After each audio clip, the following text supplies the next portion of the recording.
સુરતમાં 11 મહિના પહેલા ઉત્તરાયણ પોલીસ મથકના પીએસઆઈનો એસીબીએ 10 લાખ કમાવાનો પ્લાન નિષ્ફળ બનાવી દીધો હતો।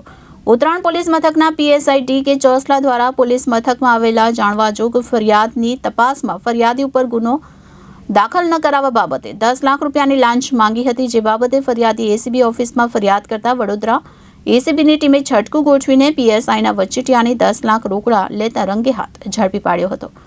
આ ગુનામાં એસીબીએ ત્યારે એકની ધરપકડ કરી હતી, જ્યારે હવે 11 મહિના બાદ પીએસઆઈને ઝડપી પાડવામાં સફળતા મેળવી છે। એસીબી પાસેથી મળતી માહિતી મુજબ સુરતના એક જાગૃત નાગરિકે ઉત્તરાયણ પોલીસ મથકના પીએસઆઈ દ્વારા 10 લાખ રૂપિયાની લાંચ માંગી હોવાની ફરિયાદ કરવામાં આવી હતી, જેમાં ફરિયાદ મુજબ ફરિયાદીના મિત્ર વિરુદ્ધ ઉત્તરાયણ પોલીસ સ્ટેશનમાં એક જાણવાજોગ અરજી થઈ હતી, જે અરજીના તપાસના કામે ફરિયાદીને ઉત્તરાયણ પોલીસના પીએસઆઈ ટી.કે. ચોસલા દ્વારા ગત 12/9/2023ના રોજ પોલીસ સ્ટેશન બોલાવીને દાખલ થયેલ જાણવાજોગ અંગેનું નિવેદન લેવડાવ્યું હતું। અરજીની સામે નિવેદન લીધા બાદ પીએસઆઈ દ્વારા પોતાની પાસે રહેલ એપલ આઈફોન 14 જમા લઈ લીધો હતો। ત્યારબાદ ગઈ તારીખ 19/9/2023ના રોજ ફરી પીએસઆઈ ચોસલાએ મળવા ઉત્તરાયણ પોલીસ સ્ટેશન ખાતે બોલાવ્યો હતો, ત્યારે 10 લાખ રૂપિયાની લાંચ માંગી હતી। ફરિયાદી એસીબીમાં ફરિયાદ કરતા વધુમાં જણાવ્યું કે ઉત્તરાયણ પોલીસ મથકના પીએસઆઈ ચોસલાએ ગત 21/9/2023ના રોજ ફરી બોલાવીને જણાવ્યું હતું કે આ ગુનાની તપાસમાં તેમજ બીજા કોઈ ગુના દાખલ થવામાંથી બચવું હોય તો 10 લાખ રૂપિયા આપવા પડશે।